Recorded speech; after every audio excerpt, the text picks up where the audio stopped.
भारत और इंग्लैंड के बीच चल रही तीसरे टेस्ट की लड़ाई अब आखिरी दिन की दहलीज पर खड़ी है और तस्वीर जितनी रोमांचक दिखती है उतनी ही अनिश्चित भी।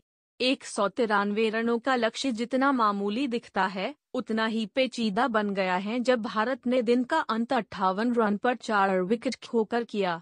अब जीत के लिए सिर्फ 135 रन चाहिए, लेकिन ये सिर्फ शब्द अब डराने लगा है। पिच में हलचल है, गेंदबाजों में जज्बा है और सबसे बड़ी बात, भारत की बल्लेबाजी क्रम एक बार फिर से भरोसे के लायक नहीं लग रही। क्या यह वही टीम है जो हाल ही में बड़े स्कोर चेस कर चुकी है या फिर एक बार फिर मिडिल ऑर्डर का डहना देखने को मिलेगा? दिक्कत सिर्फ विकेट गिरने की नहीं है, बल्कि गिरने के तरीके की है। शुभमन गिल का आउट होना, वो भी एक ऐसे समय में जब टिककर खेलने की सबसे ज्यादा जरूरत थी, यह साफ दर्शाता है कि दबाव में भारतीय बल्लेबाज बार बार वही गलतियां दोहरा रहे हैं। करुण नायर का बिना शॉट खेले एलबीडब्ल्यू होना या यशस्वी जायसवाल की जल्दबाजी, ये सब एक गंभीर टीम की पहचान नहीं है जो सीरीज जीतना चाहती हो। इंग्लैंड के गेंदबाजों ने कोई जादू नहीं किया, उन्होंने बस वही किया जो उन्हें आता है, लगातार सही लाइन और लेंथ और बल्लेबाजों की बेसब्री को भुनाया।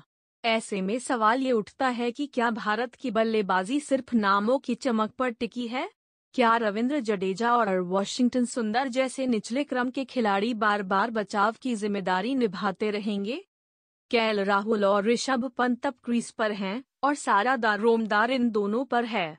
पर इन दोनों के बीच भी दरारें पहले ही दिख चुकी हैं। राहुल की गलती से पंत का रनआउट पहली पारी में एक अहम मोड़ था। राहुल ने खुद माना कि वो लंच से पहले अपना शतक पूरा करना चाहते थे और इसी जल्दबाजी में पंत की विकेट गई। क्या अब ये दोनों खिलाड़ी अपने बीते फैसलों से सबक लेकर संयम से भारत को जीत की तरफ ले जा पाएंगे, या फिर वही पुरानी कहानी दोहराई जाएगी जहां अच्छी शुरुआत के बाद टीम अचानक बिखर जाती है? इस टेस्ट में सबसे परेशान करने वाली बात यह है कि भारत बार बार स्थिति अपने हाथ में लेने के बाद भी उसे गंवा रहा है। इंग्लैंड की दूसरी पारी में सुंदर और बुमराह ने कमाल का स्पेल डाला, इंग्लैंड को 193 पर समेट दिया। ये एक सुनहरा मौका था भारत के लिए, लेकिन बल्लेबाजी ने एक बार फिर गेंदबाजों की मेहनत पर पानी फेर दिया। पिछले 2 मैचों की तरह यह टेस्ट भी आखिरी दिन तक गया है और ये दिखाता है कि दोनों टीमें बराबरी पर हैं, लेकिन भारत की समस्या यह है कि हर बार वो जीत के दरवाजे तक पहुंचकर खुद ही उसे बंद कर रहा है। अगर भारत यहां से हारता है तो इसे सिर्फ 193 रन का लक्ष्य था के रूप में नहीं देखा जाएगा, बल्कि एक मानसिक हार के रूप में देखा जाएगा।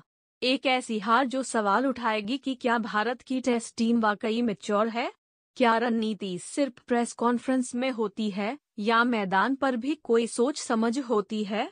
और सबसे बड़ा सवाल, क्या हर बार गेंदबाज ही मैच जिताएंगे और बल्लेबाजों को सिर्फ सोशल मीडिया ट्रेंड्स में जीना है? 135 रन और 6 विकेट, बस यही है जीत और शर्मिंदगी के बीच का फासला।